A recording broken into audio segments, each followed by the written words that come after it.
Hello guys, so nandito kami sa Bulacan ngayon. Yun. I-ano ko lang po yung journey namin sa biyahe. Medyo kaya tayo na delay na ng mga uploads sa Facebook, TikTok pati YouTube natin dahil yun. Wala ako sa Mandaluyong, nandito ako sa Bulacan. Sa bahay ko dito sa Bulacan. So, yun po. Ito po yung journey namin sa biyahe. Yun. Okay. Watch. Panoorin nyo na lang mga kalaro.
Leo.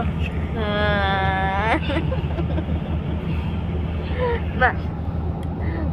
Ba.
Yun, so mga kalaro, yun po yung journey namin papunta dito sa Bulacan. Actually, first time namin yung dinaanan. Gawa ng iba yung way namin nung mga nakaraan na pagpunta namin dito. Yun.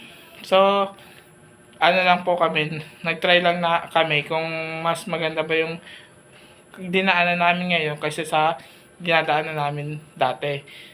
Actually, sa napansin ko, mas maganda yung ngayon gawa ng 1.5 hour lang yung biyahe namin, unlike yung yung mga nakaraan na minsan kami 3 to 4 hours, minsan pag 5 pa nga pagka pag traffic. Pangalawa, ang lang niya, medyo mahal siya kaysa sa yung una namin. Pero para sa akin, mas okay na yung pangalawa. Gawa ng konti lang naman yung comparison regarding sa pamasahe. Yun. Bali, yun po. Kaya tayo na-delay ng mga uploads natin. Pati mga mga post natin sa Facebook and then TikTok, YouTube. Dahil nandito po ako. Medyo mahirap yung signal dito. Hindi ko alam bakit. Tapos, pangalawa, lang po tayo. Yung visit lang ulit dito. So, hindi ko alam kung kailan ulit tayo next mag-visit dito sa Bulacan. So, yun. Pagbalik natin sa Manda, yun. Babawi tayo. Pero ngayon, tatry ko mag-upload mga kalaro. So, yun. Sa mga sa akin nakasubaybay and then nakasubscribe, thank you for watching and support sa akin mga channel yun. Yun. So, this is it. See you next time. Yan. Don't forget to like and follow and share sa akin mga social media platform. Maraming salamat and thank you for watching. Bye-bye. See you.